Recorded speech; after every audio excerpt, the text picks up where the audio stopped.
Hello, so let's see this particular problem statement.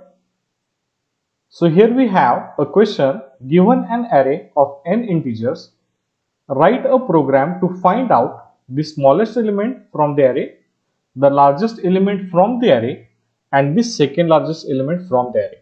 So we'll be giving the integer n in the line 1, then the line 2 should actually contain the number of elements that to be stored inside the array. Then inside the output we have to write the smallest number at first line, the largest number from the array at the second line, and the second largest number at the third line. So let me explain you the test cases for the better understanding. So here you can see the test case 1. So input 1 says there are total 5 elements inside my array, that is given at the line 1 of the input. Then the line 2 of the input gives the actual element that to be stored inside the array, that is 10, 25, 30, 5 and 3. Now here we know in the given array the smallest element is 3. So in the output at line number 1 we are printing the smallest element, that's 3 here. Then line 2 should print the largest element from the array, that is nothing but 30, and line 3 should print the second largest element from the array, that is nothing but 25. So let's see the test case 2. So here the line 1 says there are 7 elements inside the array. Then these are the 7 elements that are to be stored inside the array, and this is the output. So 2 is the smallest element, 49 is the largest element, and the 36 is the second largest element in a given array. So if you think you can solve this problem statement in an efficient way, you can pause this video here and try to solve this program in your favorite language. And once you solve this particular program, you can compare your solution that I have explained in this video. So you can pause your video now and you can start coding by your own, and once you're done you can resume the video and compare your solution with my solution.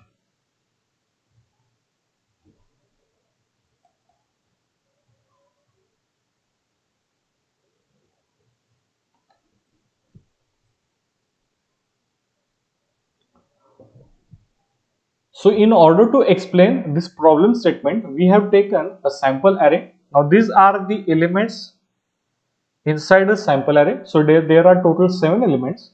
So I can say since the array index starts from 0, there will be the maximum index 6 for the last element.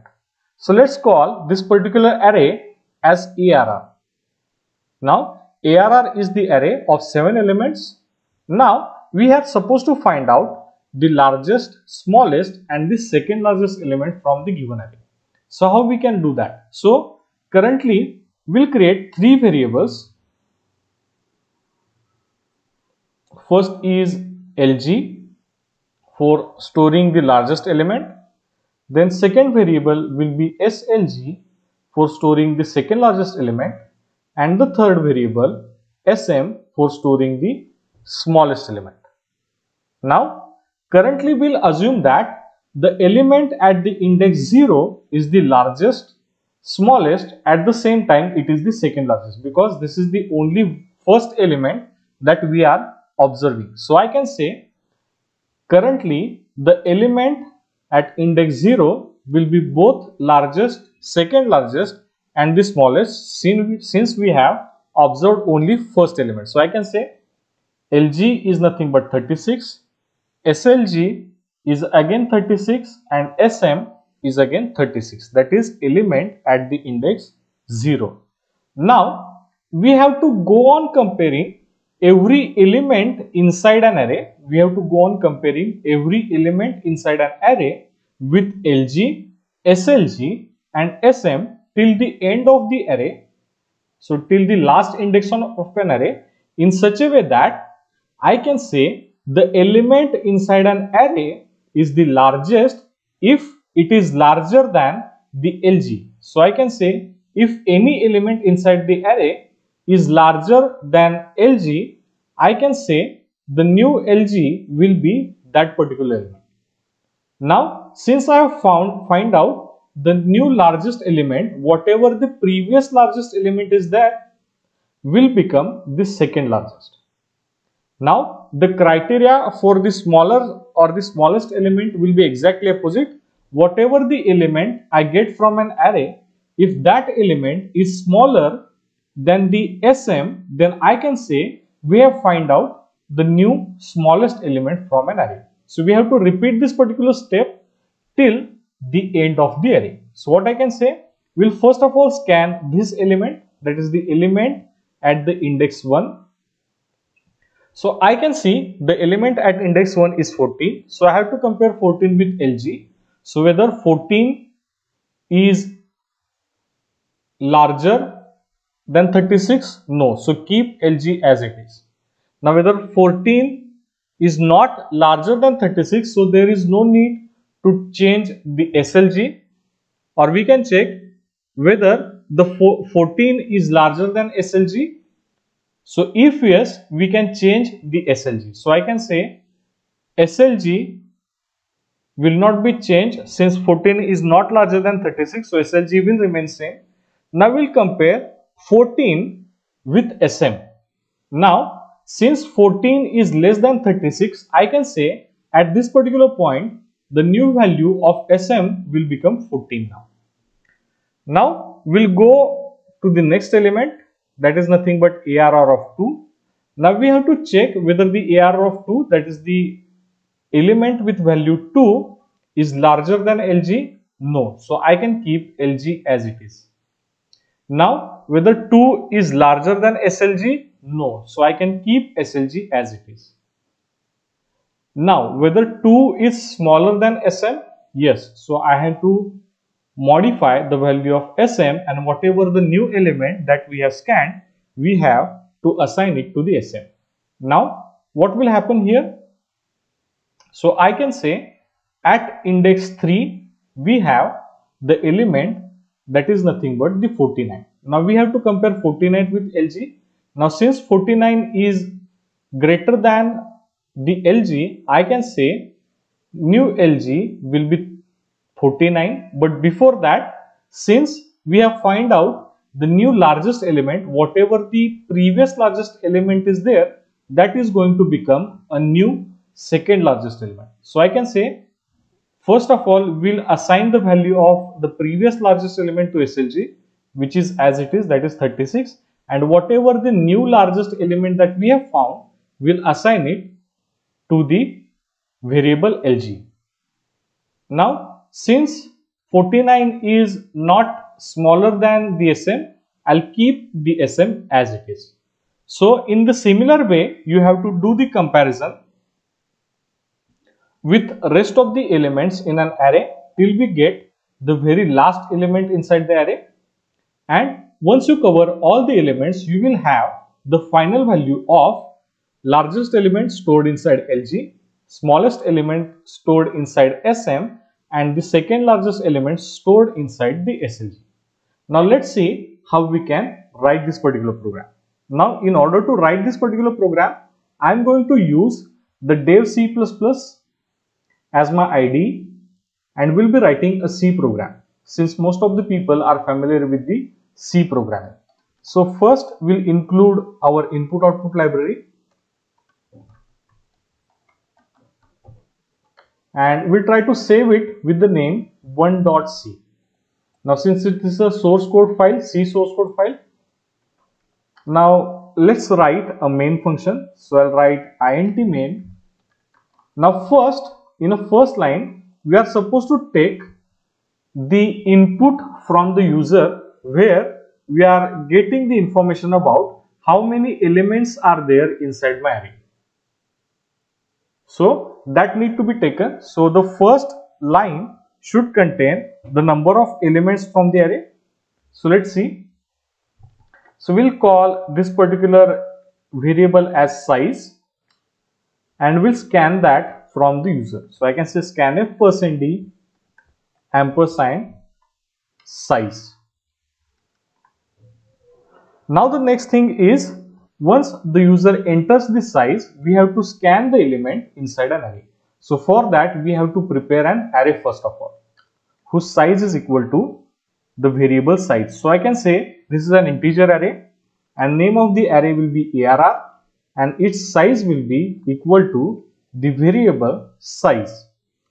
Now in order to get the input from the user, we'll write a for loop. Now for iterating a for loop, we require one variable. So I'll take variable I here.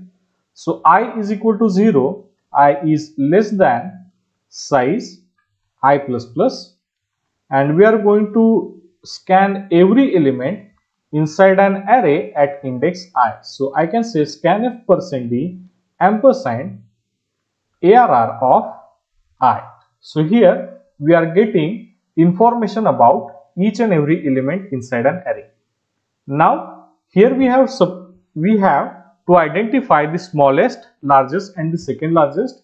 So for storing those elements, we'll create three variables. So SM for storing smaller, LG for storing the larger element, and SLG for storing the second largest element.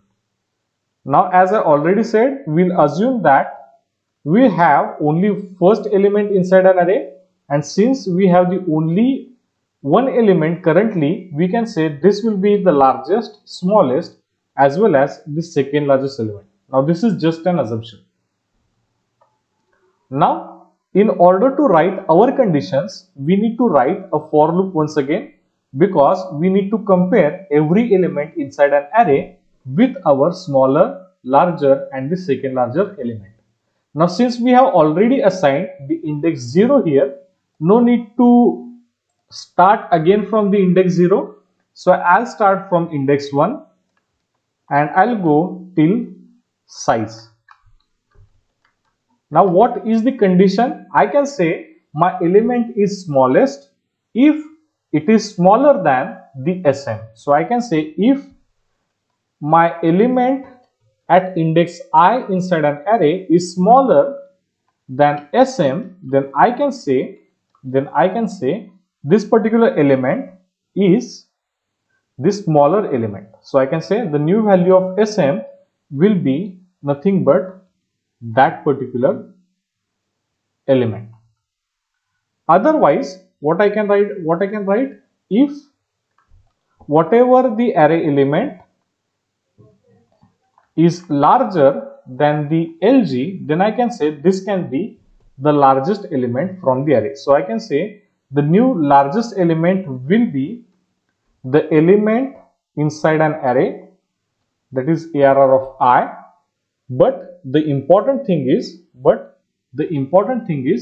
since we have find the new largest element, whatever the previous largest element is there, that has to be stored inside the second largest. So I can say the second largest element will be the previous largest element, that is SLG is equal to LG, and whatever my new largest element is there, that is nothing but ARR of I. Okay. Otherwise, I can say if my corresponding element at index I is larger than the second largest, then I can store that element inside the second largest. So I can say SLG is equal to ARR of I.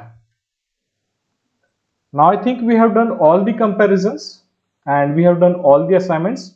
So let me write here return 0.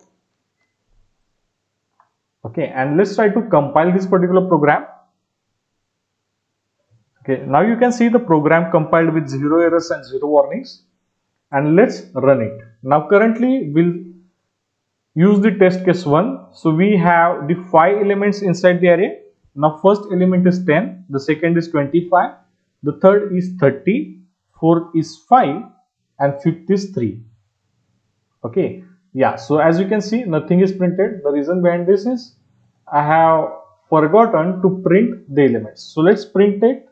So printf %d /n, the first element is the smallest, that is nothing but the SM.